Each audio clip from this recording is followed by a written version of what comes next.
Welcome to my channel, The Binge Eating Therapist. I'm Sarah, former binge eater turned psychotherapist, and my mission is to use this space to bring you content that will help you understand your struggle with food and break free from binge eating. And today's video is about what to do if you're someone who eats when you're bored. This one comes up a lot. My clients say it to me a lot. And also I got the idea for this video because I was trawling through some other YouTube videos about binge eating and scrolling through the comments to see what people were saying about it. And it was coming up again and again in the comments. People are saying, I can't stop eating because I'm bored. Whenever I'm bored, I can't stop eating. Or when I'm busy, I'm absolutely fine, but the minute I stop, I end up eating too much. So I want to really pick apart what boredom eating is and why we might be looking at it in the wrong way. So to begin with, I would like to just make sure we're all on the same page about what boredom is.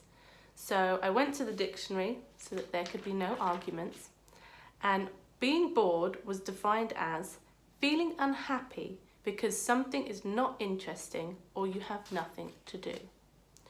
So boredom is something that you experience as a result of a lack of stimulation in your environment because things aren't really happening or things just seem dull.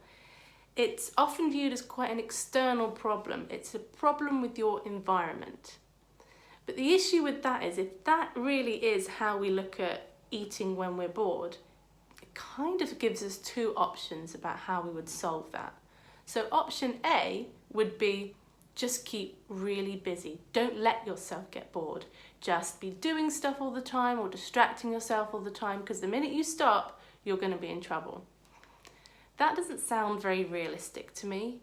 I don't think we can avoid this feeling because it will catch up with us at some point. And also, you're going to possibly put yourself at risk of burnout if you're going to be keeping yourself that busy without stopping or slowing down. Then option B would be, well, we just have to learn to be okay with being bored. We have to learn to be able to tolerate feeling bored without eating on it, which has some merits to some degree. But I think the whole problem with this idea of saying I eat because I'm bored, it's like I eat because the environment is so boring. Like I eat because there is a problem out there and I can't do anything about it because everybody would feel bored in that situation and I'm somebody who eats when I'm bored. I would suggest that no situation is objectively boring. I think being bored is how we view the environment, how we view our situation, how we relate to that, and what are the beliefs and things that we're telling ourselves about whatever's going on. So for example, on one day you could have a few hours to yourself with nothing to do and it could be absolute bliss, it could be just what you wanted. And another day you're in the same situation and you're having this feeling which you are calling boredom and it's making you think of food. So you're like, well, I eat because I'm bored, and you reach for the food. However, consider this. We may be lying to ourselves a little bit when we tell ourselves we eat because we're bored. I think it might be a bit of a defense. And what is a defense? A defense is a way that the mind tries to protect us from something we would rather not look at, from something that might be painful or might just contradict an existing belief, so we don't want to go there. A really good example of this would be most people know somebody who's been in a toxic relationship, and when they're in this relationship, everybody outside of the relationship can see just how toxic their partner is. But the person in the relationship sort of puts up this shield.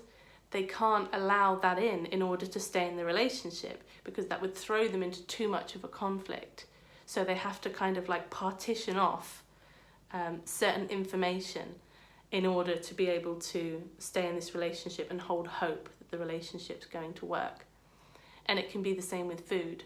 So something's going on for us that feels really uncomfortable, and it's much easier in order to make that decision about whether to eat or not to say what's going on is just I am bored. This is boring.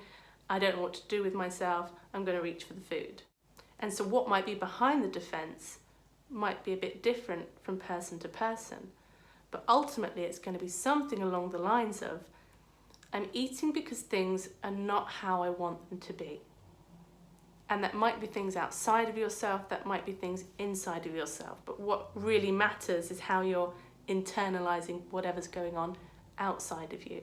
So it's this difficulty in making peace with reality and with where you are in your reality.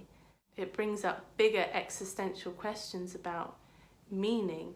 You know, what does it mean in this moment when you are describing this feeling as, I'm just bored because there's nothing to do? I wonder what might be beneath that. And this is what that self-development work is. It's kind of the going deeper, the exploring, asking ourselves questions that we may not know the answers to yet, but we're willing to ask the questions like, what is really going on for me? To sit with that question in a bit of stillness may bring up something into your awareness that you didn't know was there before. But one really important point I want to make about this idea of eating because I'm bored to consider is, maybe you're not eating because you're bored. Maybe you're eating because you're hungry. So if you're someone who's busy a lot during the day and perhaps you're not really eating enough, it could be that as soon as there's a gap and the mind slows down, you then want to eat. You know, hunger, she's very patient. She will go quiet if you've got other things to do for a bit, but eventually, once there's a gap, she rises up and she needs to be listened to. I don't know why I've turned her into a she, but she feels like a she to me. But with hunger, we have this hormone ghrelin that when we're not eating enough, our ghrelin levels, they rise, they go up. And ghrelin's job is to make us think of food. A lot of people don't realise this, but our hormones and our emotions have such an impact on our thought patterns, they can make us think about certain things. And so that's its job. So it could be that you are distracting yourself from your hunger, so the moment you stop, your hunger's coming up. So it's about you to be really ask yourself, are you eating enough during the day? Are you trying to eat in a deficit all the time? Because that's always going to complicate the emotional work, the psychological work, if the physical hunger is around. And I think it's why binge eating is such a complex problem, because both of them, the physical, the emotional, the psychological, all kind of smash together to create this out of control, quite distressing problem. So when it comes to eating when you're bored, I think the question to be asking yourself is not, how do I stop eating when I'm bored? Because I think it's really, this is a bit of a coaching tool really, but not helpful to be looking at what you're trying to stop, but rather look at what you're trying to do. So coming at it from a more creative stance. So rather than it being, okay, I need to stop this eating that I've been calling binge eating, just sitting with the question like, how do I stay with myself? How do I stop escaping myself with food?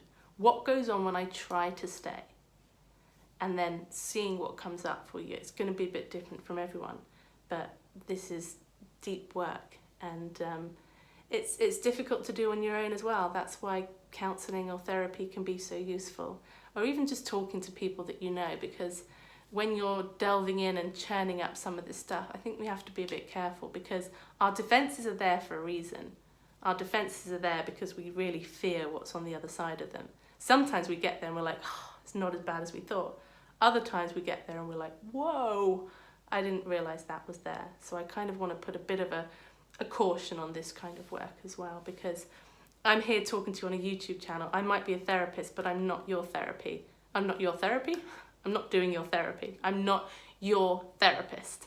That's what I'm trying to say. So whilst I want these videos to be useful, they're not necessarily going to be enough of a substitute for therapy for some people. So please bear that in mind and look after yourselves. And I will sign off there and see you on the next video.